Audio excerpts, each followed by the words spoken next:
Yo guys, what's going on? Acez here today with another video. In today's video, we're going to be talking about a super underrated barter for PvE Tarkov. Do me a favor, make sure you're dropping a like on this one here today, and of course, make sure you subscribe to the channel for more PvE content. Let's hop right into this one here today, ladies and gentlemen. We are talking about the GPNVG barter. And you know what? This barter is stupid good. It's stupid cheap right now, and we'll see what happens to RFIDs, but when it comes to the barter itself, it's amazing. It's so good. The value is there. And don't get me wrong, I would love to run T7s every single raid, but they're 17 million. I can only afford 10 pair.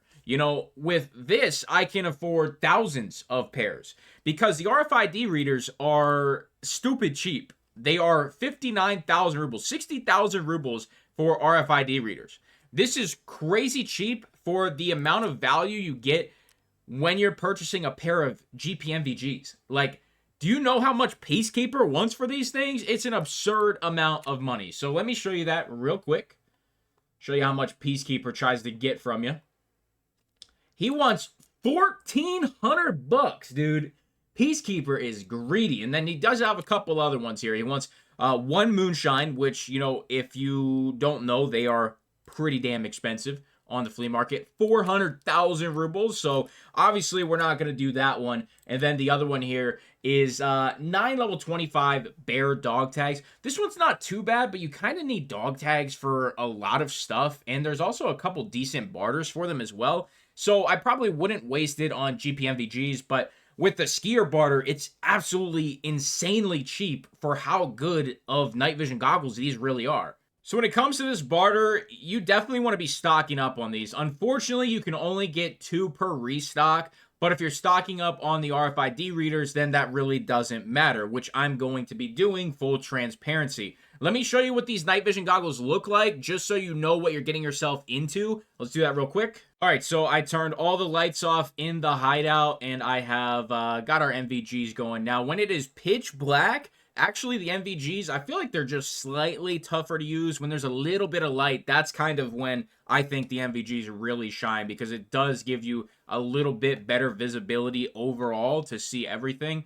But when it is pitch black, the AI pretty much cannot see you. Like, their vision is significantly reduced, and it allows you to get a lot of those tasks done. And to be honest with you, it just feels a lot more comfortable sometimes, especially when you are trying to get around on maybe Reserve or Ground Zero. Some of these maps that are a little more open in certain areas, if you need to run somewhere, you don't want to get lit up across the map. So going at night and having NVGs really does make things a lot easier. And then just, combined with how fucking awesome the lasers look now, like, they have done a great job. I think that was implemented like 2 or 3 wipes ago. Phenomenal work. And if you were just wondering how much this actually equals when it comes to USD from Peacekeeper, we can actually check that. So 1,422. Let's see, where is the dollars at?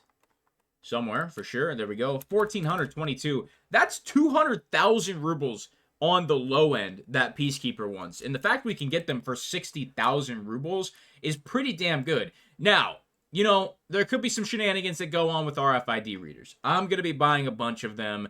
I don't see these things going over 200,000 because you can buy them from Peacekeeper for 200,000. So maybe the RFID readers go up to, I don't know, like 100,000 rubles, 120,000 rubles. I really do not see them going higher than that. It doesn't make sense for them to go over 200,000 rubles because of what I just showed you. So that's kind of the price ceiling there.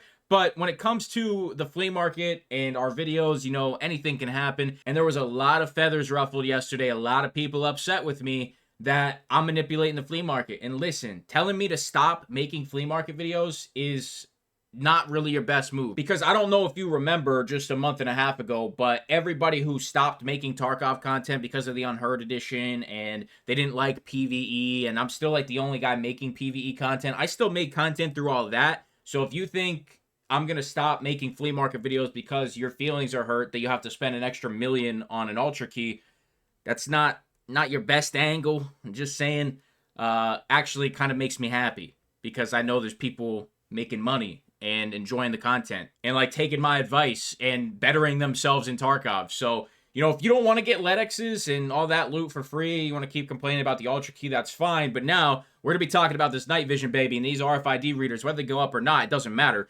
The concept stays the same. It's a phenomenal barter. Night vision is great in PvE Tarkov. It is going to allow you to do so much more on maps that you might be uncomfortable on, or that are just asked to play. Ground Zero, we're looking at you. It's a phenomenal barter. If you're upset what I'm doing with the flea market, you're way late to the party. I've been doing this for 4 years. You know, you should have been complaining back then. So it is what it is. I don't care. I'm buying a bunch of these. All right, got my little position right here. I think by the time that this video starts to die down and the price comes back to normal, I will have plenty of RFID readers for night vision, so I'll be fine. We'll see what happens. I'm super interested because we do have a lot of resistant points on the flea market, and I'm excited to see what this one does because it's more common of an item and it's lower priced. So there's a lot of things. I'm interested. I really want to make it a series to have, you know, the Acez effect, the market manipulation, and the insider trading. I want to make it a series, but, you know, I'm still trying to figure out the best way to go about it because I do not want to pump useless items. I'm not going to tell you to buy apple juice. I want you to get good value and have good items, and I want to find you deals that are actually deals and things that are underpriced and undervalued. So that's where we're at right now, ladies and gentlemen. Thank you so much for watching the video here today. Do me a favor, make sure you're smacking the hell out of that like button. Make sure you're subscribing to the channel and the sponsor in the description below. It's going to be it for me. Thanks for stopping by. I'm out.